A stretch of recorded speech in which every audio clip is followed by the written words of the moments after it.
ఏపీలో వాలంటీర్లపై కేంద్ర ఎన్నికల సంఘం ఆంక్షలు విధించింది. సంక్షేమ పథకాలకు వాలంటీర్లతో డబ్బులు పంపిణీ చేయించవద్దని సీఈసీ ఆదేశాలిచ్చింది. కోడ్ ముగిసే వరకు వాలంటీర్లకు ఇచ్చిన పరికరాలు స్వాధీనం చేసుకోవాలని ఆదేశించింది. సంక్షేమ పథకాల అమలుకు ప్రత్యామ్నాయ ఏర్పాట్లు చేసుకోవాలని ప్రభుత్వానికి సూచించింది. ఇదే అంశానికి సంబంధించి మరింత సమాచారాన్ని మా ప్రతినిధి మల్లికార్జున్ ఫోన్ ఇన్లో అందిస్తారు. సో మల్లికార్జున్, ఏపీలో వాలంటీర్లపై ఎన్నికల సంఘం ఆంక్షలు విధించడానికి కారణాలు ఏమై ఉండొచ్చు అంటారు? రత్న, ఏపీలో వాలంటీర్లకు సంబంధించి ఇటు ప్రతిపక్ష పార్టీలు మొదటి నుంచి కూడా కొన్ని ఆంక్షలు చెబుతానే ఉన్నాయి. వాలంటీర్లు స్వచ్ఛందంగా పనిచేయట్లేదు అనేది ఒక ఆరోపణ అయితే, ఫిర్యాదు అయితే దాదాపుగా హైకోర్టులో కూడా కేసు వేసిన పరిస్థితులు ఉన్నాయి. ఇదే సమయంలో కేంద్ర ఎన్నికల సంఘానికి సంబంధించి సిటిజన్ ఫర్ డెమోక్రసీ అనే సంస్థ కూడా ఫిర్యాదు చేయడం జరిగింది. ఈ ఫిర్యాదును బేస్ చేసుకొని కూడా కేంద్ర ఎన్నికల సంఘం ఈ ఫిర్యాదు పైన కూడా ఆంక్షలు విధించడం జరిగింది.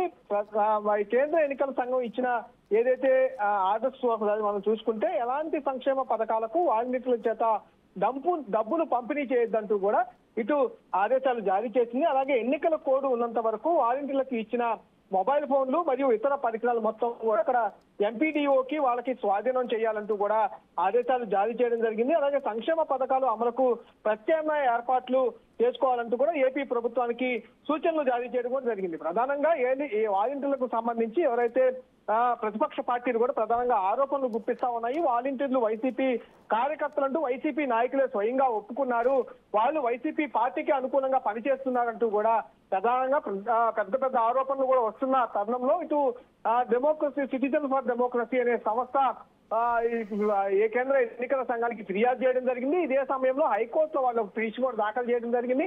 దాంట్లో వచ్చిన ఆదేశాలను బేస్ చేసుకొని, అలాగే కొన్ని వార్తాపత్రికలో వచ్చిన పేపర్ కటింగ్స్ అన్నింటినీ బేస్ చేసుకొని ఈసీకి, కేంద్ర ఎన్నికల సంఘానికి ఫిర్యాదు చేయడం జరిగింది. ఆ ఫిర్యాదును బేస్ చేసుకొని అన్నింటినీ పరిశీలించిన తర్వాత కేంద్ర ఎన్నికల సంఘం అయితే వాలంటీర్ల పైన అయితే ఆంక్షలు విధించడం అయితే జరిగింది. రత్న, రైట్ మల్లికార్జున్, అయితే ఆ సంక్షేమ పథకాల అమలుకు కూడా ప్రత్యామ్నాయ ఏర్పాట్లు కూడా చేసుకోవాలని ప్రభుత్వానికి కూడా సూచించింది. అయితే దీనికి సంబంధించి మరి ప్రభుత్వం ఎటువంటి చర్యలు తీసుకొనుంది?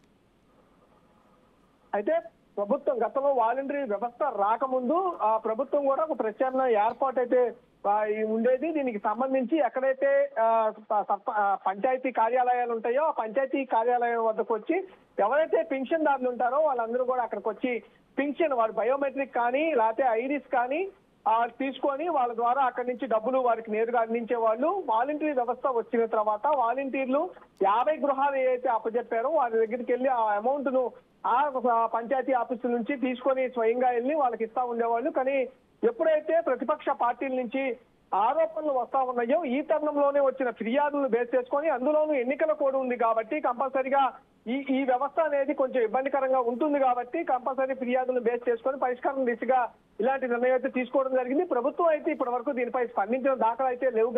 కానీ ప్రత్యామ్నాయంగా ఏర్పాటు అయితే కంపల్సరిగా గతంలో పాత వాలంటీర్ వ్యవస్థ రాకముందు ఏదైతే వ్యవస్థ ఉందో ఆ వ్యవస్థ ద్వారా పింఛన్లు అయితే ఈ 2-3 నెలలు ఎలక్షన్ కోడ్ అమలయ్యే వరకు అయితే కంపల్సరిగా ఈ ప్రకారం ప్రొసీజర్ ప్రకారం ఇట్లా పెన్షన్లు అయితే పంపిణీ చేసే అవకాశం అయితే కనిపిస్తా ఉంది. రత్న, రైట్, థ్యాంక్ యూ మల్లికార్జున్.